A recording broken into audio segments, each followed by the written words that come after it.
السلام عليكم، انا حازم وبقول اي حنكشه في الكوره. مبدئيا كده ما تعملش لايك وشير ولا الكلام ده كله عشان اعرف ان الفيديو ما عجبكش والفيديو اللي جاي بقى اجمد من اللي قبله. النهارده هنتكلم في موضوع مهم، موضوع منصب مدير الكوره في الفريق. ايه اهم وظائف مدير الكوره في الفرقه؟ مدير الكوره اتعمل عشان يبقى هو رابطه الوصل بينه وبين رئيس مجلس الاداره او مجلس الاداره بشكل عام.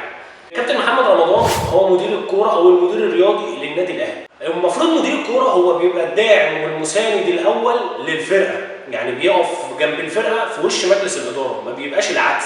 كابتن محمد رمضان بيعمل العكس تقريبا. هو احنا ما شفناش ان لعيب بيتعاقب او يتخصم منه فلوس بالمبالغ ديت غير في عهد الكابتن محمد رمضان. تقريبا اللي بيخش الصبح التمرين يقول له صباح الخير بيقول له مليون جنيه غرامه.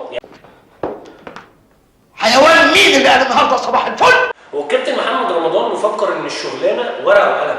لا خالص يا كابتن، هي مش كده. هي ان انت بتعمل ربط مع اللعيبه والجهاز الفني. دايما مدير الكوره بيبقى ليه قرار في اللعيبه اللي بتمشي واللعيبه اللي بتيجي، بيبقى ليه راي مع الاداره طبعا، ما بيبقاش كده وخلاص. كابتن سيد عبد الحفيظ ايه الفرق بينه وبين محمد رمضان؟ الفرق ان كان كابتن سيد عبد الحفيظ طول الوقت قلبه على الفرقه، دايما بيبقى مساند اللعيب رقم واحد قبل الاداره. دايما لما بيخصم للعيب ما بيعلنش عشان ما يسلموش للجمهور والجمهور يقول لك ده اتخصم له مليون جنيه، اكيد عمل حاجه كبيره جدا، اكيد ضرب لعيب بقى في التمرين، اكيد شتم، اكيد عمل مليون جنيه. لا، ما كانش بيعمل كده. كان بيقول انا خصمت للعيب بس ما كانش بيقول المبلغ. انا بحس ان كابتن محمد رمضان بيخش التمرين الصبح يقول للعيبه رايحين لفين؟ ده انا الملك، نادي الملوك، مين فيكم مشترك؟ اثبت مكانك ما اسمعش صوتك، دماغكوا شغاله بزنبلك. يغني. هو مش معانا اصلا كابتن محمد رمضان. ركز معايا بالله عليك، الفيديو ده متعوب عليه ومصروف عليه يعني. انا لنقطه بعيده خالص.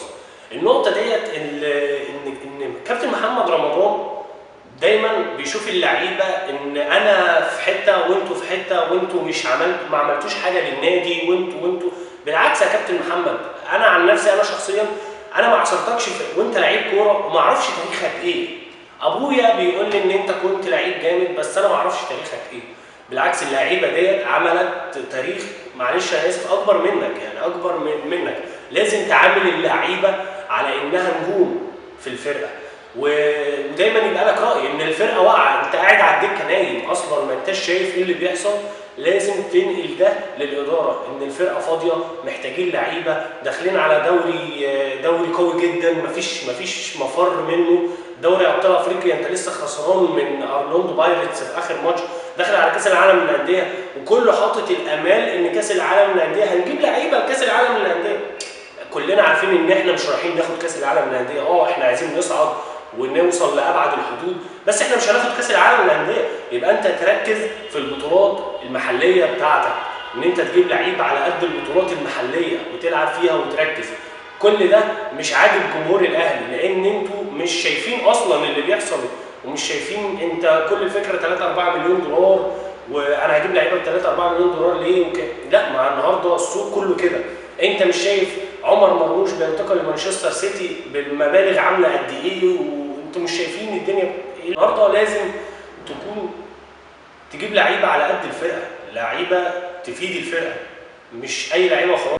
في نهايه الفيديو ما تنساش تعمل لايك وشير، وسيبك من الكلام اللي انا قلته في اول الفيديو، اهم حاجه اللايك والشير طبعا.